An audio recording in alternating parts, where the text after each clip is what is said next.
à nossa primeira aula sobre ópera clássica. Sou Rosiane Queiroz, cantora lírica, e este é o nosso primeiro encontro de uma série de 3 aulas, onde vamos tratar sobre a ópera clássica. Estou aqui hoje para falar a respeito das origens e características da ópera séria no período musical clássico. Nas aulas anteriores sobre ópera barroca, abordamos o uso do baixo contínuo, dos recitativos secco e acompanhato e das áreas da capo, e essas formas se encontram em demasiado nas óperas da primeira metade do século XVIII, com máxima importância na ópera séria, sendo esta a fórmula predominante de composição para a ópera da época. A ópera séria também é conhecida pelo termo dramma per musica, um drama escrito para música, o que hoje conhecemos por melodrama. Tornou-se uma expressão usada para se referir à ópera italiana ou trágica do século XVIII e início do século XIX. O libretista pioneiro responsável por criar os moldes da ópera séria foi Pietro Metastasio. Metastasio nasceu em Roma de 1698, se tornando poeta, escritor e dramaturgo italiano, considerado o mais respeitado e influente libretista do século XVIII. Seus libretos abordavam histórias da antiguidade grega ou latina, repletos de conflitos envolvendo as paixões do homem, guerreiros, reis e rainhas, e o enredo comumente tinha um desfecho com um ato heróico, ou com uma renúncia muito grande das personagens protagonistas. Muitos de seus libretos foram musicados centenas de vezes. As óperas baseadas nos libretos de Pietro Metastasio ficaram tão famosas que eram chamadas de óperas metastasianas. Eram estruturadas em 3 atos, repletos de recitativos e áreas da capa. Os recitativos evidenciando os diálogos e as áreas como monólogos dramáticos.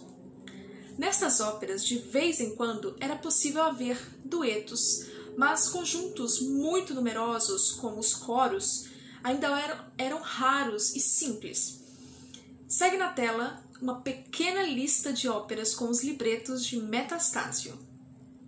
É importante não perdermos de vista que na ópera séria os recitativos secos, ou seja, aqueles acompanhados pelo cravo, não eram as partes de destaque da ópera, mas sim os recitativos acompanhato e especialmente as áreas da capo, porque é justamente nessas partes musicais que os compositores buscavam uma maior complexidade composicional.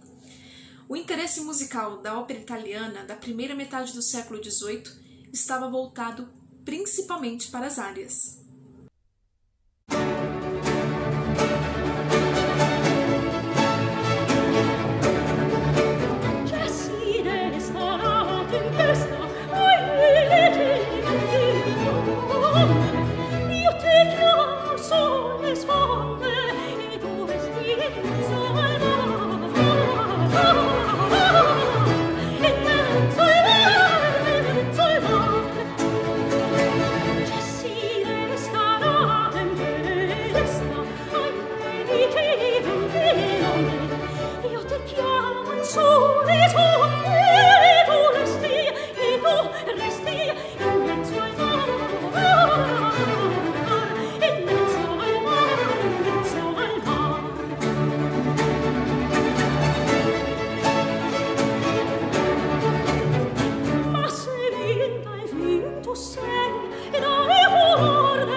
XVIII é considerado um período cosmopolita.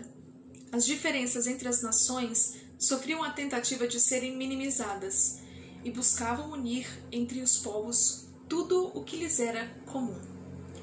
Era possível, por exemplo, encontrar reis alemães na Inglaterra, um rei espanhol em Nápoles, uma princesa alemã como imperatriz da Rússia e etc. Por isso, não é de se estranhar que Pietro Metastasio trabalhava na corte imperial de Viena. O flautista alemão Johann Joachim Quantz dizia que cada nação encontra alguma coisa com que tem afinidades. Um estilo musical que é acolhido e aprovado por muitos povos e não por uma única terra, uma única província ou uma única nação, terá por força de se basear também no bom senso e num sentir escorreito o melhor de todos. Na tentativa de unificar a considerada linguagem universal, que é a música, o período ficou marcado pelo surgimento de um novo mercado que começava a se adaptar às exigências não somente de novos temas, mas também de uma nova música. E isso se deve ao fato de que a ópera séria tratava de assuntos muito distantes do povo dentro de uma música muito complexa. E o mercado passou a exigir uma ópera que tratasse de assuntos mais simples, para que a ópera estivesse ao alcance intelectual de todos e não apenas de um público específico. Portanto, a ópera começou a retratar cenas de pessoas simples em situações comuns. E o ideal musical da segunda metade do século XVIII devia ter as seguintes características. A música devia ter uma linguagem universal, a qual poderia ser entendida pelos povos de outras nações. A música deveria ser nobre e agradável, expressiva, mas não exagerada, natural, sem complexidades técnicas. Devia ter a capacidade de cativar o povo de sensibilidade mediana. E com base nestes ideais, damos início à reforma da ópera. Um nome muito importante para a reforma da ópera é Christoph Willibald Gluck. Nascido em 1714, Gluck começou a escrever óperas no famoso estilo italiano, mas em 1750 foi fortemente influenciado pelo movimento reformador da ópera. Trabalhando ao lado do libretista Raniero Calzabigi para a produção de sua ilustre ópera séria, Orfeu e Eurídice, Gluck nos deixa claro sua busca pela reforma da ópera. A ópera barroca começou tendo o ideal de que a música servisse ao texto, mas os exageros por parte dos cantores em criar muitos ornamentos e exageros vocais fizeram com que o foco brilhasse sobre o cantor e não sobre a obra em si. Dado isto, Gluck demonstrou seu pesar em perceber como a ópera italiana desvirtuou de seus propósitos. Gluck afirmava que a música devia servir à poesia no campo da expressão, que os cantores já não poderiam mais utilizar da ópera como meio de exibicionismo vocal. Gluck defendia uma beleza musical simples e deixou isto muito claro na área Che farò senza Euridice, da ópera Orfeu. Che farò senza Euridice, dove andrò senza il mio ben? Che farò,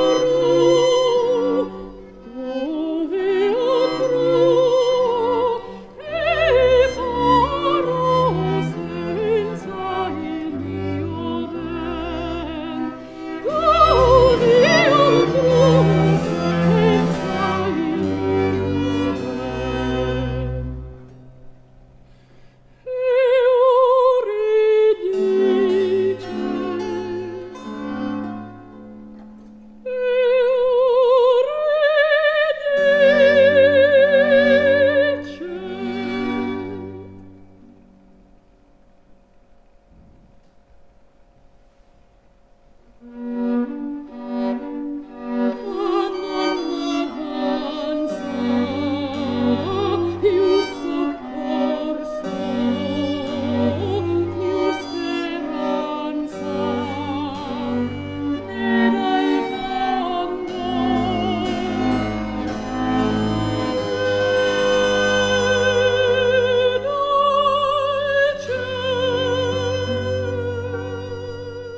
finalizarmos esta aula, vamos a uma citação de Gluck sobre a reforma da ópera. Procurei confinar a música à sua verdadeira função de servir à poesia, exprimindo os sentimentos e as situações do enredo sem interromper e esfriar a ação com ornamentos inúteis e supérfluos. Cheguei à conclusão de que a música deve acrescentar à poesia aquilo que o brilho, as cores e a boa distribuição da luz e das sombras trazem a um desenho correto e bem concebido, animando as figuras sem alterar os seus contornos. Cheguei também à conclusão de que a minha tarefa consistia principalmente em procurar uma beleza simples e evitei todo o excesso de dificuldade que pudesse comprometer a clareza. Não atribuí qualquer valor à descoberta desta ou daquela novidade, a menos que fosse naturalmente da melhor vontade a sacrificar para obter um determinado efeito. Olhemos para o século XVIII de dois modos, para a sua primeira metade e para a sua segunda metade. A primeira metade do século, com a música barroca ainda sendo produzida a todo vapor, teve a ópera séria como um de seus carros-chefe. A música antiga, no que se refere à música barroca, e a música nova, ou seja, a música clássica, eram produzidas quase que ao mesmo tempo. Somente a partir de 1750 é que podemos observar a música clássica como a música predominante, trazendo seus novos conceitos de composição e libretos. Espero que você tenha gostado dessa aula sobre ópera séria. No nosso próximo encontro, falaremos a respeito da ópera de intermezzo e a ópera buffa. Até lá!